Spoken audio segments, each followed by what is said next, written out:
bonjour ma soeur. Aujourd'hui 14 mai. 14 mai. Je sens le 14. J'aime. Le 14 c'est un chiffre que j'aime bien.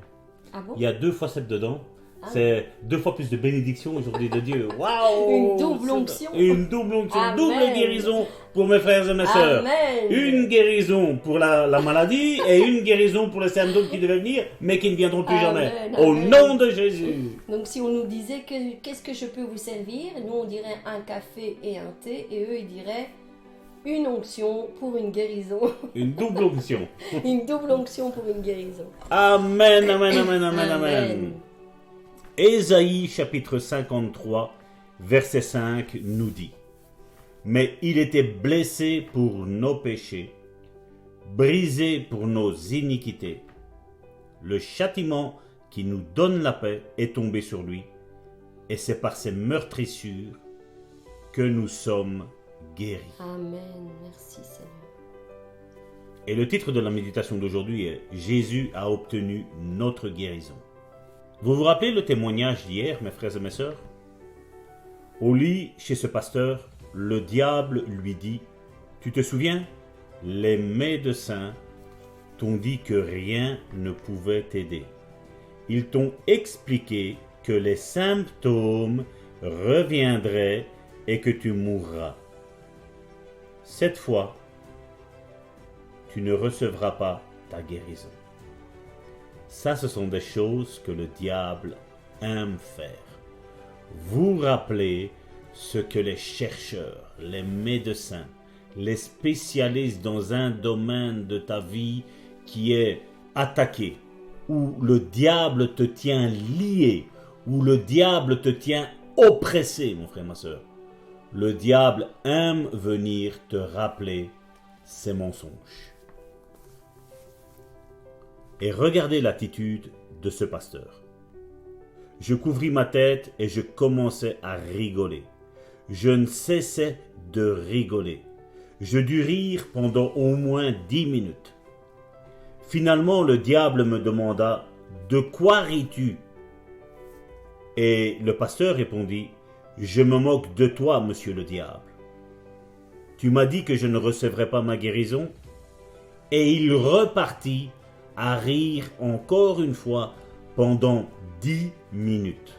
Et malgré qu'il rigolait, dans le visage de l'ennemi, il nous décrit que les symptômes s'intensifiaient et que quelque part à l'intérieur de lui, il commençait à se préoccuper. Mon frère, ma sœur, vous savez, avec Dieu, vous pouvez très bien avoir, quand il y a des frères et des sœurs ou des collègues alentour de vous, vous pouvez très bien rire, mais Dieu peut voir votre condition intérieure. Mais le diable n'a pas cette faculté. Le diable, lui, vous scrute, regarde ce que vous dites, ce que vous faites, comment vous réagissez, si vous vous préoccupez ou si vous ne vous préoccupez pas. Ce pasteur avait une préoccupation intérieure, mais à l'extérieur, il riait. Il avait pris la décision de ne pas montrer à l'ennemi qu'il était en train de se préoccuper intérieurement. Et de nouveau, le diable lui posa cette question: « De quoi ris-tu » Et lui dit: « Je me moque de toi. Tu m'as dit que je ne recevrais pas ma guérison. Je n'avais aucune intention de la recevoir, » répondit le pasteur. « Pourquoi, il a dit, voudrais-tu que je doive recevoir ma guérison? Parce que je vais te dire une chose, monsieur le diable.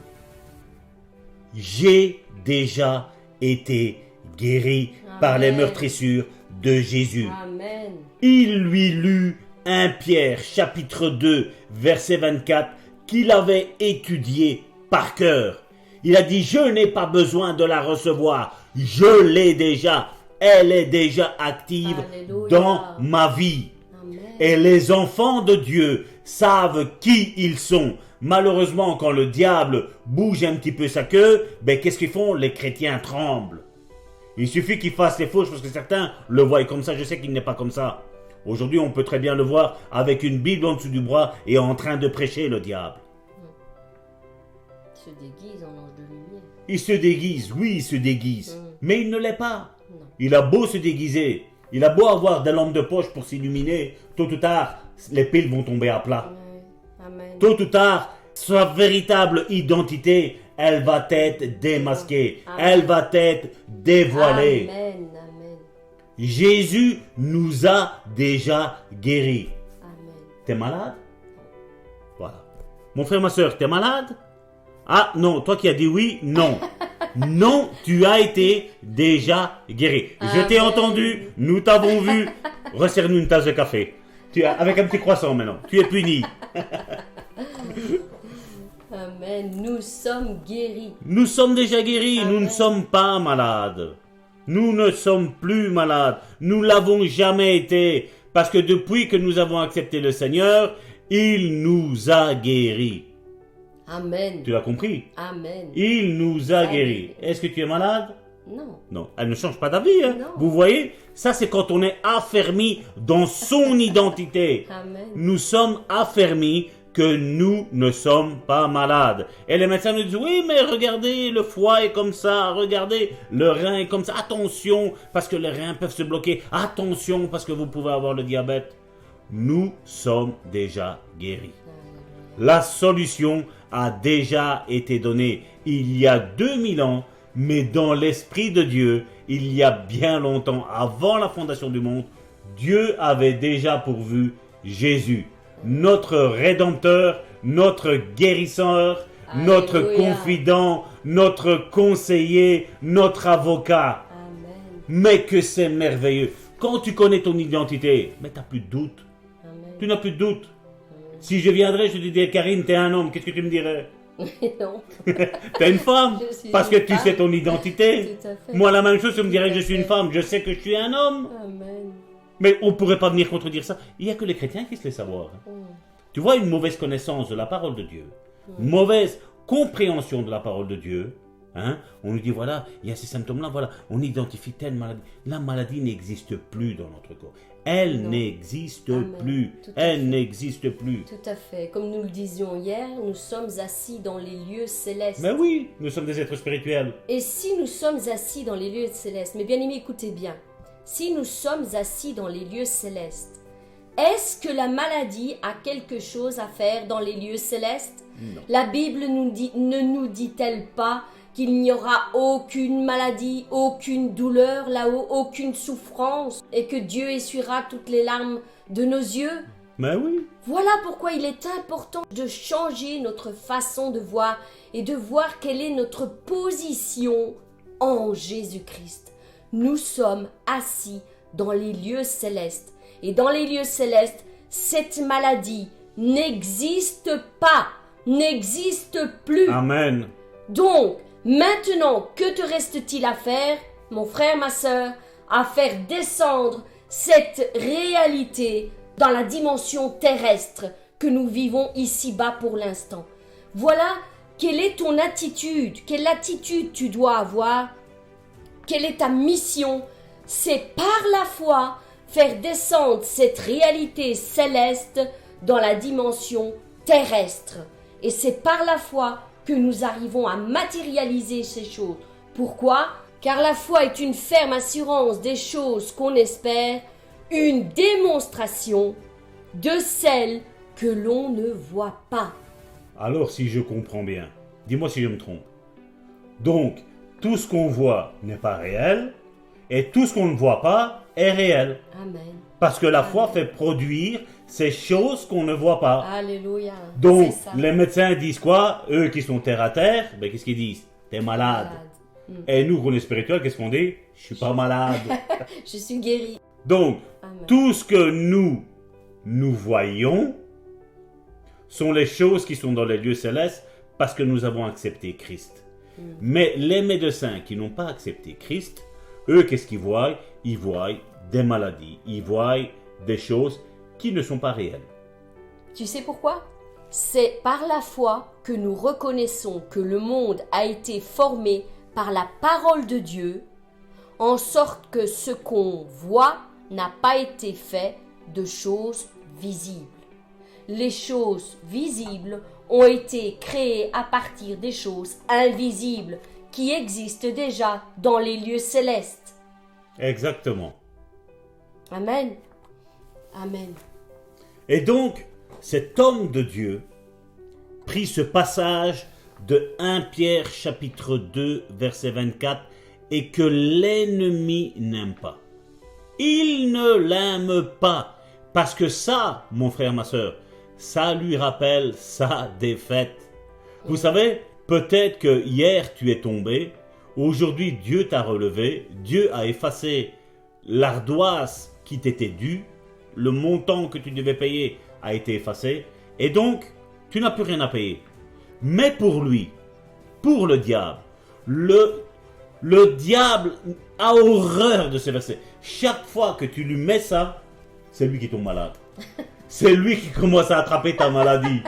C'est lui qui commence à avoir tous les symptômes. Ah, j'ai mal au ventre. Ah, j'ai mal au rein. Ah, j'ai les reins qui sont bloqués. Amen. Parce que 1 Pierre chapitre 2 verset 24 nous dit « J'ai été guéri par les meurtrissures de Jésus. » J'ai été guéri par les meurtrissures de Jésus. Amen. Nous avons cette faculté que même si nous avions accepté le Seigneur, nous ayons retourné dans le monde et nous sommes revenus encore à Dieu, nous avons cette capacité que Dieu peut nous pardonner.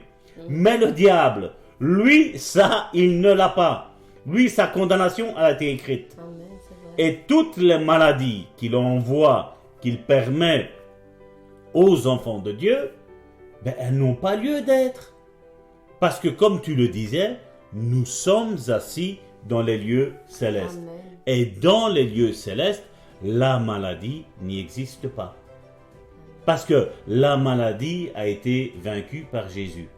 Et donc c'est tout à fait normal que la maladie est quelque chose d'ici-bas sur cette terre, mais celui qui a vaincu la maladie, Jésus, est toujours plus haut. C'est pour ça qu'il est assis là en haut lui aussi. Là où nous sommes déjà assis maintenant. Amen. Sans avoir rien fait, il nous a assis là en haut. Et malheureusement, les chrétiens aujourd'hui, ils se laissent embobiner par le diable. Et ils viennent et te disent, t'as vu, t'as mal. T'as vu, tu es assis. T'as vu, tu es là. Tu vois les médecins, qu'est-ce qu'ils ont dit? Mais nous, qu'est-ce qu'on devrait lui dire? Regarde, le médecin il a dit ça. Regarde, tu lui prends la Bible, tu dis, tiens, ouvre tes yeux et regarde. 1 Pierre chapitre 2 verset 24 me dit que j'ai été guéri Amen. par les meurtrissures de Jésus et je ne négocie plus avec toi. C'est fait. Amen. C'est fait. Donc on n'a pas besoin de l'obtenir, c'est déjà fait. Amen. C'est déjà fait. Jésus l'a obtenu et puisqu'il l'a obtenu lui, eh bien je l'ai. Amen. Alors va-t'en avec tous tes mensonges, prends tous tes symptômes. Tu vois les enveloppes que tu m'as données avec tous les symptômes, tu te les prends et tu te les manges. Moi je reste avec mon frère et ma soeur ici en train de boire une bonne tasse de café, Amen. un bon croissant. Et le diable, tiens, prends tous tes symptômes. C'est à toi, ça t'appartient, ça ne m'appartient pas. Parce que à partir du moment où j'ai accepté Jésus dans ma vie, la maladie n'a plus lieu d'être dans mon corps. Alléluia. Parce que je suis avant tout un être spirituel avec une âme et un corps. Et je ne suis pas un corps avec une maladie, avec une âme et un petit esprit. Non. Nous avons un grand esprit avec un grand E, avec un petit E, le nôtre, avec notre âme et avec notre corps. Et c'est notre esprit qui commande. Ce n'est pas notre corps qui commande. Au nom de Jésus. Amen. Et à partir de ce moment, mon frère, ma soeur, regardez la suite du témoignage. Chaque symptôme disparu. Amen. Et s'il aurait accepté, qu'est-ce qui serait Ah, passé? gloire Ben, les à Dieu. symptômes, ils auraient été là. Ouais. Mais lui, il a dit non. Pourtant, les symptômes étaient là. Il le dit, il le ressentait intérieurement. Mais il a montré au diable en qui il avait cru Amen. et où il était assis. Et en qui il croyait. Tout à fait. Il croyait en la parole de Dieu. Tout à fait. Je n'ai pas dû prier, il a dit. Pas besoin de demander que quelqu'un m'impose les mains. J'ai mis tout simplement la parole en pratique car je sais ce qu'elle dit. Et si les chrétiens aujourd'hui sont malades, c'est parce qu'ils n'ont pas encore réalisé ce que la Bible dit. Amen, c'est vrai. C'est la meilleure façon de recevoir la guérison. Mais si vous n'avez pas encore ce niveau de foi, ne vous condamnez pas, mes frères et mes sœurs. Trouvez une autre méthode et continuez à grandir jusqu'à ce que vous arriviez au moment où vous pouvez agir vous-même face aux maladies, face aux symptômes, face aux mensonges que le diable vous mettra devant les yeux. Oui, combattez. Soumettez-vous à Dieu. Comment? Au travers de la parole de Dieu. Parce qu'on dit que c'est la parole de Dieu. Soumettez-vous à Dieu. Donc ça veut dire tu te soumets à Dieu au travers de sa parole. Et là après tu sais résister parce que tu sais ce passage-là biblique. Même si tu n'étudierais pas tous les autres versets, mais que tu mémoriserais ce passage de 1 Pierre, chapitre 2, verset 24, qui nous dit que par ses meurtrissures, j'ai été guéri. Rien que ça. 1 Pierre, chapitre 2, verset 24. Par ses meurtrissures, j'ai été guéri. Tu le soulignes au fluo. Comme ça, l'ennemi pourra regarder ce que tu veux lui faire comprendre. Et dis-lui, là, regarde, diable, monsieur le diable. N'aie pas peur de lui parler. N'aie pas peur de lui dire que toi, tu as mis ta foi dans la parole de Dieu. Parce que la foi vient de ce que l'on entend. Et ce que l'on entend vient de la parole de Dieu. Amen, c'est vrai. Elle ne vient pas de ce que l'ennemi nous dit. Dieu a fait retranscrire sa parole pour qu'elle nous arrive telle qu'elle, que rien ne soit modifié, que rien ne soit transformé et que nous mettions notre foi dans la parole de Dieu. D'ailleurs, si tu n'as pas la foi en la parole de Dieu, tu n'as pas de foi, tout simplement. Parce que la foi vient de ce que l'on entend et ce que l'on entend vient de la parole de Dieu, la parole de Christ, mon frère, ma soeur. Amen. Ouh là là, quel déjeuner! Et vous nous avez servi un bon café, une bonne tasse de thé avec un bon croissant, mais nous, on vous a apporté un bon steak frites salade. Oh, mes frères et mes sœurs, un bon steak, une bonne nourriture. Aujourd'hui, l'ennemi de nos âmes est vaincu, mon frère, ma sœur. Au nom de Jésus, reçois ta guérison. Amen, amen. Et nous voulons continuer avec cette bonne déclaration qui dit « Pas besoin d'obtenir ma guérison. Jésus l'a déjà obtenue. » Gloire à Jésus. Alléluia. Amen. Il l'a déjà obtenu, c'est fait. Et puisqu'il l'a, je l'ai. Quand je l'ai accepté, j'ai reçu ce cadeau en partage. J'ai été guéri. C'est fait. J'ai été guéri. Amen. Merci Seigneur. Merci encore pour toutes ces vérités que tu nous as données aujourd'hui.